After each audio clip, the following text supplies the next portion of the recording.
出租车广播里播放着乘客被害的新闻，司机突然古怪地看了我一眼。美女，你觉得我像凶手吗？我一下子愣住了，脑袋里回想起刚才新闻里说的近日出租车司机杀害女性乘客的案例接连发生。据警方调查，嫌疑人常出现在机场附近，并喜欢在雨夜进行作案。窗外的雨穿过黑漆漆的夜，正噼里啪啦地砸在车窗上。我有些害怕，嘴上干巴巴地说着：“怎么可能？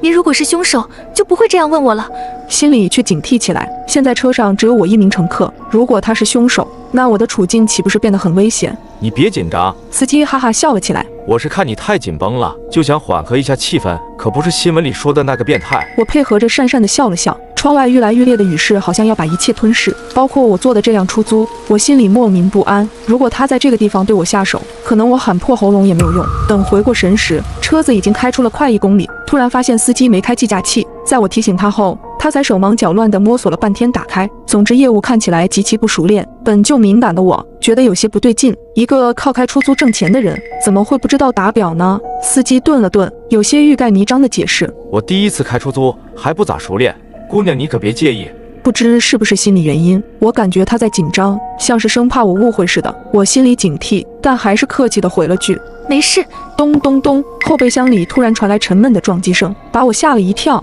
什么声音？司机脸色一变，笑容有些牵强地说：“是我刚买的几条活鱼，想带回家吃新鲜的。”活鱼会撞出这样有频率的声音吗？我不怎么相信，甚至觉得司机在撒谎。想到这里，我不敢再往深了分析，只希望一切都是自己想多了。恰好闺蜜打来电话，我故意说给司机听：“亲爱的，我已经坐上车了，大概1小时后到家，你记得去小区门口接我。”说完，我偷偷看了眼司机的反应，当发现他似乎一直在盯着我时，我整个人都不好了。闺蜜还在电话里咋咋呼呼：“什么亲爱的，酱汁你交男朋友了？”她从小嗓门就大，我担心司机会听到，故作镇定地笑了笑：“好，你知道就行了，那我先挂了。”不理会他在那边的追问，我紧张地挂了电话。直觉告诉我，司机还在盯着我，可我却没了和他对视的勇气。那种感觉就像被隐藏在暗处的毒蛇盯上，随时都能扑向我。我低着头给闺蜜发消息，说明我这边的情况。这时司机诡异地笑了笑，他问我：“姑娘，你是和男朋友一起住啊？”我后背一僵，点了点头：“是啊，他警校毕业的，我们一起住的话，家里人也放心。”什么男朋友，什么警校毕业，都是我编的。我故意这样说，是为了警告司机，哪怕他真的是坏人，碍于我男朋友的身份，应该也不敢轻易伤害我。原本我以为自己这样说完，会从司机脸上看到可疑的表情，谁知他竟然感慨起来：“我也有个女儿，马上就要高考了，不过那丫头从小叛逆，也不好好读书，非要上什么艺术学校。我不同意，她就成天哭闹，搞得我和她妈头都大了，只能答应她。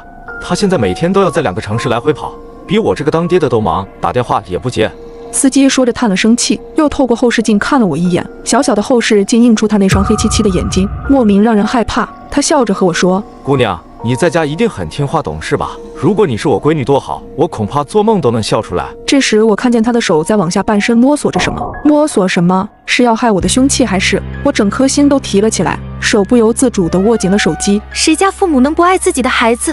就算再不好，那也是父母心里的宝啊。师傅，你一定很爱你女儿吧？司机的手一顿，忽然回头看了我一眼，他语气诡异地说：“当然，没有哪个父母不爱自己的孩子。”接着他那只摸索着下半身的手拿着个什么东西朝我伸了过来，那是张一寸证件照。照片里的姑娘化着淡妆，长相清纯，笑容充满生气活力。司机说：“这就是我闺女，漂亮吧？”是很漂亮，可我却没心情欣赏，只觉得害怕，因为从上车后我一直没有看到司机的长相，直到这一刻他转过头，我才突然看清那张脸和出租车电子屏幕上的证件照完全不一样。